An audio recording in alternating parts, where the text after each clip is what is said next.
Do you want to do more than follow orders? Think outside of the box and manifest your dreams? Then you've come to the right show. Welcome to the award-winning podcast, Holding Down the Fort by US VetWealth.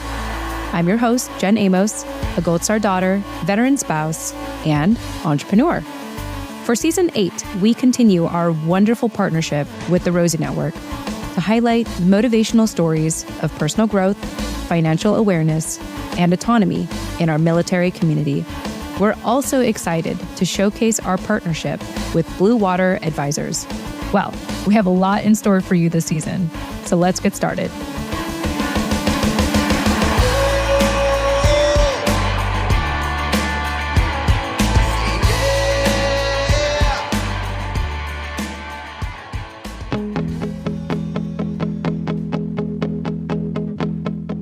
All right, hey everyone, welcome back to another episode here at Holding Down the Fort by US VetWealth in partnership with the Rosie Network and Blue Water Advisors. And this episode it's a Thursday episode. Very exciting because for anyone that is looking to learn more about tips and tricks on employment opportunities for post-military life, this is the conversation for you. Every Thursdays we talk about employment. Every Mondays we talk about entrepreneurship, all in the name of sharing motivational stories to you of personal growth, financial awareness, and autonomy in our military community. So for episode 197, once again, I take a step back from hosting to feature my husband's show, Take a Knee Tuesdays, with his co-host and our business partner, Mike Wallace from Blue Water Advisors. In this conversation, in part 2, they continue to discuss how to leverage LinkedIn to strategically build your professional network. And so this description for the day is short and sweet, continuing from episode 195. So if you are listening to this show for the first time and this is the first episode you're listening to, I highly recommend that you go back to episode 195, so 2 episodes back, because this is part 2 of that conversation. Scott and Mike discuss LinkedIn engagement tips for military retirees seeking employment. They also stress the benefits, power, and importance of networking.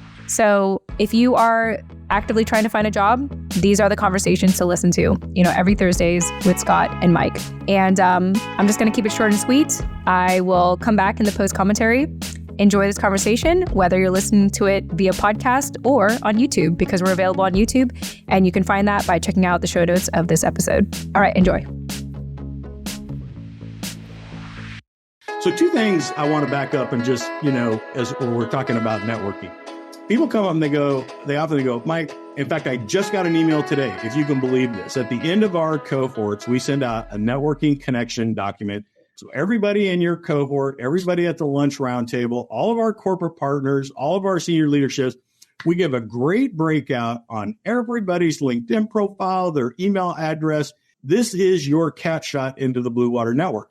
I literally got an email from a member today saying, Mike, what am I supposed to do with this? And I'm like, I'm not even really sure. I was kind of taken back by that question. I'm like, wow, really? Like, these are individuals, many of them, that are stepping into career progression just like you, and the power of meeting them and asking them any question.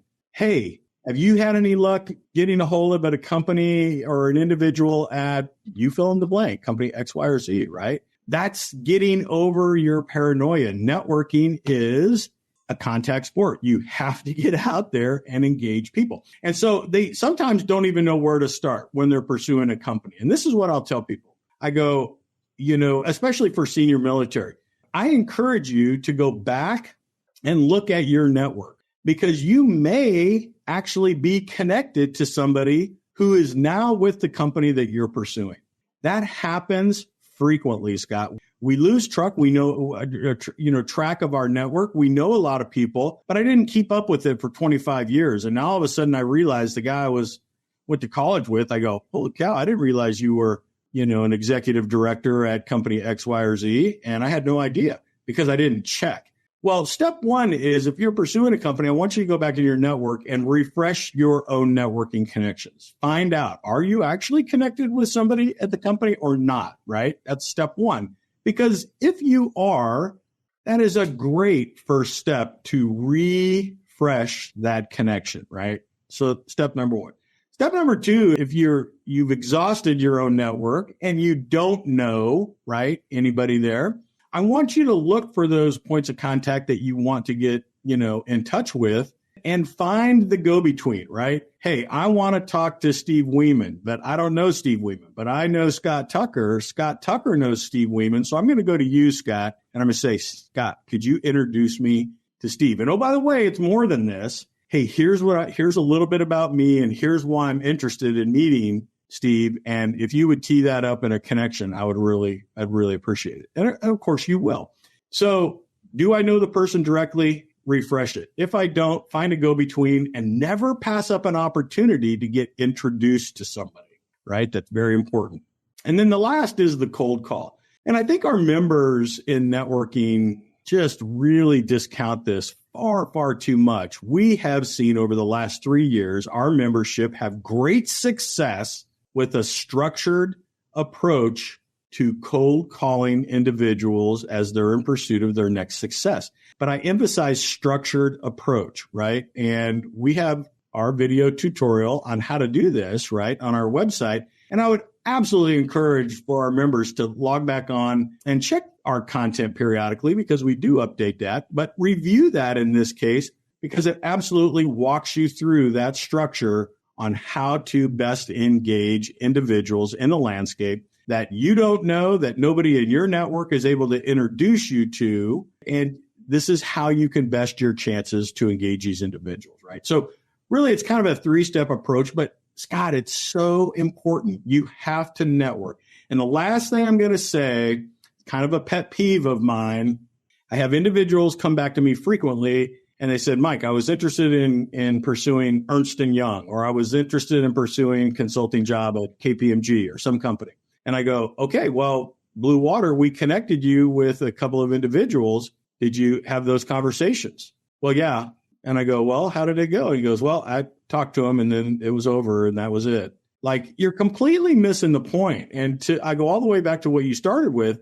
We're overthinking this. It's not a 1 or a 0. This is a meeting. This is a conversation. I now have a relationship with you. It's not just a one touch and you're done. You need to stay engaged. And yeah, there is a little bit of an art to staying engaged with somebody, but not being too intrusive with it, right? But that's important. One contact is rarely going to result in a job offer for you. You've got to have depth in that company. And I want everybody out there to treat networking points of contact like flotation devices. Imagine you're in the middle of the ocean and you're hanging on to a networking point of contact, and that's the only thing that's keeping you afloat.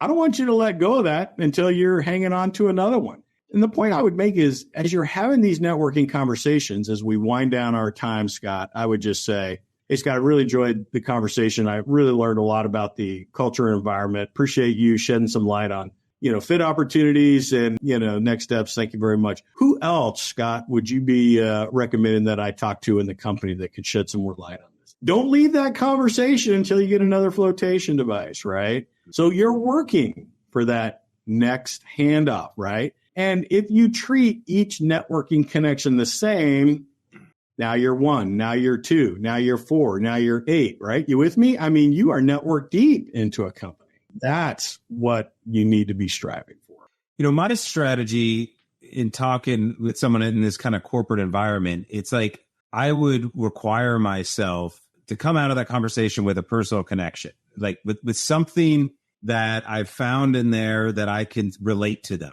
And maybe it won't happen every single time, but I'm going to go in with that mindset, whether it's location. Now, hey, I'm well-traveled. I've read all sorts of weird. I always have something that I can kind of chat with somebody about. And, I think that's gotten me more follow-up calls than anything. Because it's like, we've chatted a little bit. Oh, I know this, really cool thing, the website for whatever. This great book you should read on that topic. Yeah. And then at the end, right, the commonalities, right? Right. So then I can follow up with something that has nothing to do with the thing that's my ask. It's literally just some unique random thing that might be useful to them. And then it's that little bit is where now it's a personal relationship. And, if you've read Cialdini's book of Persuasion, there's reciprocation now. And it's just by having just a mindset of, I'm going to genuinely try to find something useful to connect with this person about, not even asking about the company or anything. Like, oh, you'd like to ski? Oh, wow. Where? I went there. Yep. I mean, everybody likes to talk about themselves and their experience. So absolutely allow that conversation to happen.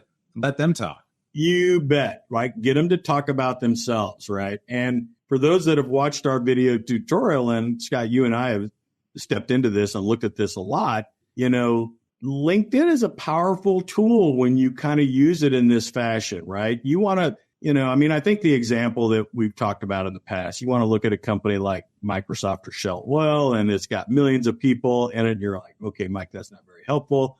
But then you start filtering it out with those commonalities that you just started hitting on. I want to know people, in your case, that were in the Army. I want to know people that, went to the academy. I want to know people that live in the state or city that you're in, right? In other words, you're going to filter that list of millions of people by things that are important to you that are going to allow you to inject into that conversation. And now all of a sudden, when you filter that list, now you get 13 people. I mean, it happens just that quick. And those are 13 people in that company that were in the Army, that went to the academy just like you did, that graduated, that live in the same city that you, and maybe are also passionate about some other things. Whatever you filter with, that's your list of injects as you're having that networking conversation, because you're 100% spot on, right? It builds that bond in 30 minutes. You have an expectance of reciprocation, right? The individual wants to now help you. He kind of sees you more than just another face on a screen, and that's that important next step. Listen, members that don't embrace this and understand this are missing a huge opportunity. You and I know, in fact, I tell people the single most important thing that's going to lead to, turning your vision of success into reality is networking. That is the single most important thing. And people that are good at it do well with it, and people that resist it, it just slows the process. Well, here's, we'll leave it on one LinkedIn hack that for those willing to invest in themselves can maybe speed up that process you were just talking about a little bit. And the goal is to start a conversation, right? Yeah. A one-on-one conversation. Now, having the skill set to make that conversation worthwhile, that's another part of networking. But first trick is to get in the door, right? So how do you get the attention to get in the door a little bit? And what I found to be the most useful, we're talking about adding value. And so if we want to add value on the call by being personal, that's one thing. But how do we add value to increase the likelihood that they're going to get on a call with you? Well, using your filtering technique, if we've also invested in one of the extra components, I think it might be only available through Sales Navigator. I'm not quite sure. Okay. But what might it be worth to you to invest $79 a month or whatever it is, to get a better job? When you're doing the filters, you now have access to a filter where you can filter by people who have posted on LinkedIn within the last 90 days or something. Wow. So now, let's say you came back with, you went for an industry, whether it's the general defense contracting industry. You want to talk to a bunch of people for a bunch of different companies. You don't know which company you want to work at, but you kind of get an idea of who you need to be talking to. But of all the project managers or hiring managers or whoever, VPs or CEOs, that's who you should probably be trying to connect with. Yeah. You could talk to the CEO. Why not go for the CEO? Well, here's how you connect with the CEO. Two-pronged approach. One, filter by all the CEOs in these types of companies who actually are active posting on LinkedIn. Mm-hmm. And if they're like me and Mike, when you comment on their post, they're going to notice it and appreciate it, because every time you comment it, they know how the thing works, and they know that LinkedIn will now send their post to more people, especially if you comment. I love that, Scott. And let me just say something just really quick, short point, because I'm sure we've got members out there that are listening in. They're going, oh, I get it. This is an adult Facebook, and that's what you're doing. Wrong. You're missing the point completely. This is about you publicly showing that you're building your brand and educating yourself on what's going on in their environment, right? In that industry, in that company, and that is invaluable. That is invaluable. If you leave, this was an old Gary Vee strategy for Twitter, is you just leave your 2 cents. He called it the $1.80 a day strategy. Leave your 2 cents 90 times a day. That's a little excessive on LinkedIn, I think. But if you're leaving genuine comments among the type of people you'd like to be connected with, obviously not Microsoft CEO, but there's levels that you can, comment with. But if the person's only got a dozen or so other commenters, you don't stalk them. But on a genuine post, especially if they post often, and then there are other like connections are going to start seeing those comments as well. And then you comment on their posts. And all of a sudden, you're just one of the known people. Now, to enhance that, make posts yourself. And because if, once you actually make the connection request, because if you're leaving comments on them, on their posts, and you may send a connection request, more likely they're going to connect with you. So if you're also posting, most people aren't posting. Only 1% of the people do any posting. So if you're connected with a CEO level person, and they're only connected with about 1,000 people. So if you're doing posting, you're one of 10 people showing up in their feed every day. So over time, it's just advertising. You just see the same headlines over and over again. That's just how it works. So you got to play the game. The game's LinkedIn, being active and being usefully active, not a stalker, obviously. So there's tactics and strategy in there, and I'm happy to share. You bet. Hey, you threw out one of your favorite hacks. I'll riff off of that, and I'll kind of throw out one of my favorite hacks. So the listening audience is getting all kinds of insight here today. For those individuals, and I think you might agree, right? They stepping into career progression, it's intimidating to post, right? I mean, we're not typically used to that. We go, oh my gosh, I want to post something. And what if I say something crazy or stupid or whatever, and so it's baby steps, right? To Scott's point, you step up, somebody else posts, make a comment on it. It doesn't have to be big. Hey, I really appreciate it. Thanks for posting that. It was great insight, right? Whatever it happens to be. Now, to my hack.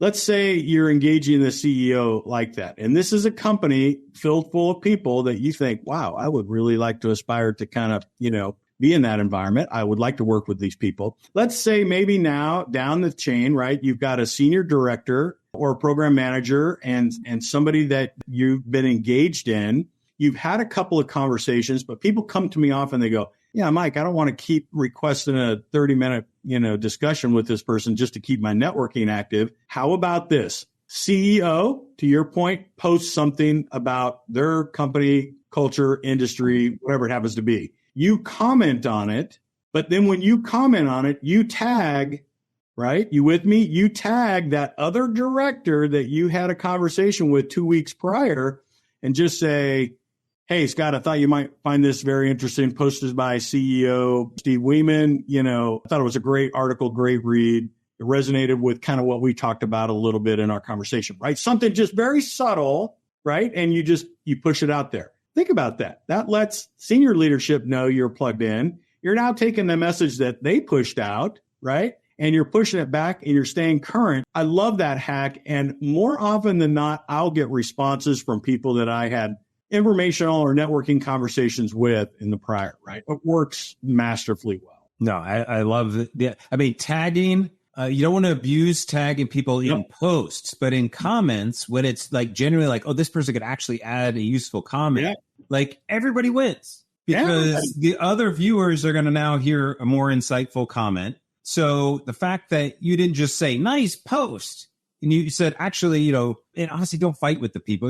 I hate it when people kind of get in like little face. I know it's adult Facebook, and so we can have our opinions, but it's like, if we say yes and the old improv technique of saying yes and like yes and this, and oh by the way, this person would have some great thoughts on it. Like that's what LinkedIn wants. LinkedIn wants a conversation on their platform that's genuinely useful for all involved. So that's the game, to easily get your name. The next trick is having a good headline and then a good profile and all those things. We can talk about your show, right, man? The brand. But no, awesome. Awesome. Left and right here today, aren't we? Wow. Yeah. Well, I mean, I definitely want to build on this. This is obviously, beyond the typical, how do I get a job and what do I do with my finances? The whole point of what do I mean by personal branding? What do I want? Who do I want to communicate with? How do I communicate with them to get what I want? What do I want? Tying that aspect. What's the point of the money if we don't know that part of it?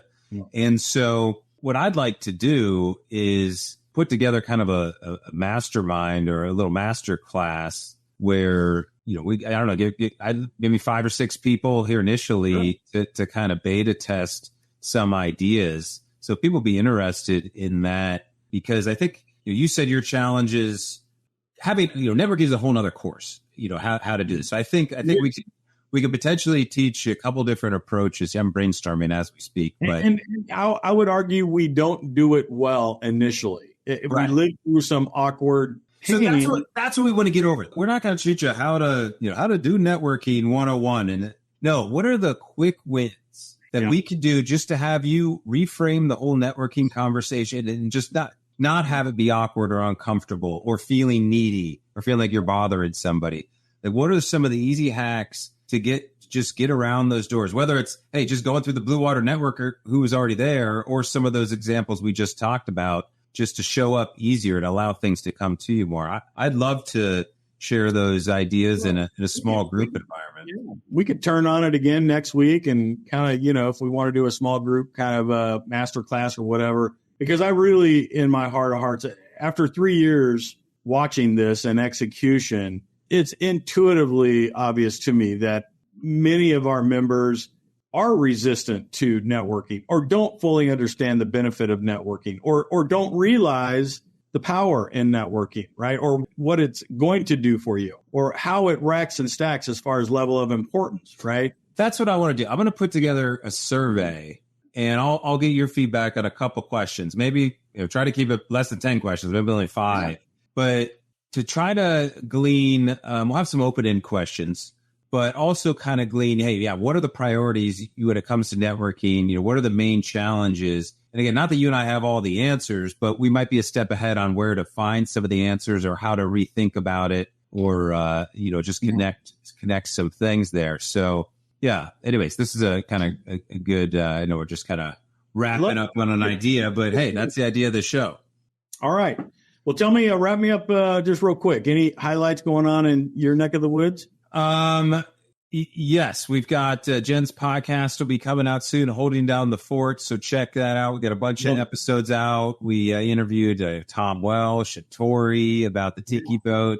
By the way, we should here's definitely something I want to do. I don't know if we'll be able to do it here in the fall because Tori said he got booked up like crazy. But let's definitely, I'll sponsor it or whatever, but let's get, you and me and a handful of local people and again, our network where we want to kind of talk about what Blue Water's up to and obviously what US VetWealth is up to, but here in the local community, just do it right there on the Tiki Boat. That'd be fun. That'd be fun. So Tori, if you're listening to this, I got to reach out to you and find open up the spot, Tori, when we could do that. Cause I want to find, connect with other local business owner types, whether or not they're military transition related or not. Yeah. Cause I think, obviously, as we spread the word of kind of what we're up to, it's also good to get outside of our common circles a little bit because everybody knows a retiree who's not tapped in on LinkedIn. Not everybody's on LinkedIn. Believe me. Yeah. I want to give a shout out to Tom Marsden, right? He's a VP over at Marathon Consulting right down here at Town Center, right? And many members realize, right, they're going to be instrumental in taking our Blue Water digital efforts, right, and moving that down range. So we're really excited for members in the future. You're going to have a Blue Water digital platform. And some of you are tracking what that means, but what that is basically going to do for members is, individuals go through and become very locked in with the cohort and the lunch roundtable and the partner professionals. Blue Water Digital is going to bridge that gap from your cohort to the 35 other cohorts that are out there, right? That are up in DC and Pensacola, San Diego, here in the Virginia Beach area. And you're going to be able to see that larger extended network. And you're going to be able to see that larger extended network on who is where, right? Where they have landed. Do they have a landing report? Are they available to connect, et cetera, et cetera, et cetera, right? And that technology is going to bring all of that together. So we're really excited. And that's just the tip of the iceberg. We've got so many different experiences on the platform, not only just for members, but for our corporate partners, our career progression consultants are going to have an experience on there. So it's just going to be good for all of us all the way around. We're really excited about that. So thanks to Tom and the Marathon guys down there for taking it to the next step. So we're excited. Oh, very cool. Well, hey, I've been pushing you to be, that's why we're on here. I want to get Mike Wallace a digital and cool. Well, I also want to have, the digital component of this on the Blue platform as well. So that'll build out as well. And all right, man. Hey, well, no, good stuff. Lots of cool topics we can build on for the future. But hit us up if you'd be interested in doing a kind of a networking master class. Obviously, going to reach out to people anyways. But I think that would be it'd be a lot of fun. Nice, a lot nice of good A lot of good insight. All right. Well, we will. Thank you, Scott. Appreciate you hosting. Okay. You bet. Cheers.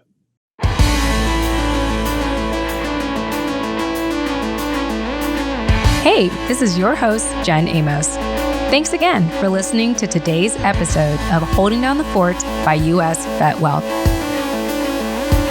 Visit holdingdownthefortpodcast.com to access the full show notes of this episode, including resources mentioned and bonus content. Once again, that's holdingdownthefortpodcast.com.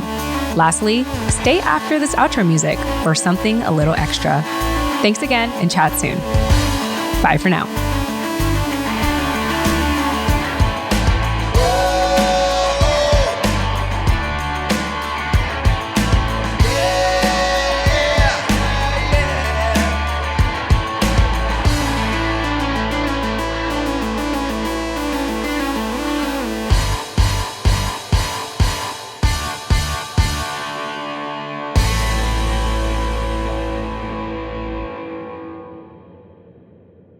All right. Hey, everyone. Welcome to the post commentary of episode 197 with Scott and Mike for their live show, Take a Knee Tuesdays. This was part 2 of a part 2 series. The first part was episode 195. And if this is your first time listening, I do want to remind you that these are replays from months ago. And the reason why we are sharing them is to give you a balance of entrepreneurial and employment stories, especially for our military retirees seeking economic opportunities in post-military life. While most of the show has been focused around entrepreneurship, we wanted to have a balance now with sharing employment tips and tricks. And we are so fortunate to be doing that with Mike Wallace. Of course, if you are a transitioning service member that is looking for employment opportunities, you can always learn more about Blue Water Advisors by checking out the show notes of this episode. You can, check out their website. You can connect with Mike Wallace on LinkedIn. These are real people sharing real stories. I mean, it may be outdated. Some things may be outdated, but Mike Wallace is very much still doing the hustle of being a career progression consultant for our military retirees seeking employment in post-military life.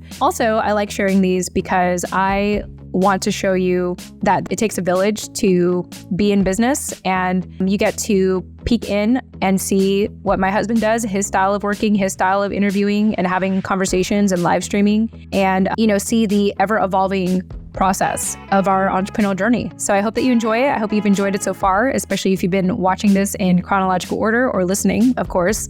And if you want to stay up to date with Take a Knee Tuesdays, you can always subscribe to our company's YouTube channel, which is US VW TV. That's US VW as in US VetWealth, US VW TV. Until then, I hope that you'll join me on our free portal, which is available at holdingdownthefortpodcast.com/portal. You can have access to all of our bonus content there, including our private podcast, Inside the Fort, where I give more candid commentaries on, anything and everything. It's a mixed bag of things. And if you're into that, again, free membership, you can opt out anytime, no big deal. Our goal here at US VetWealth and my personal goal is to just continue to offer free resources and education and inspiration to our military community, especially those who value personal growth, financial awareness, and autonomy. So anyway, that's it. I'm done for now. Thanks for listening, and I hope you have a great weekend, and we'll talk again on Monday. Take care.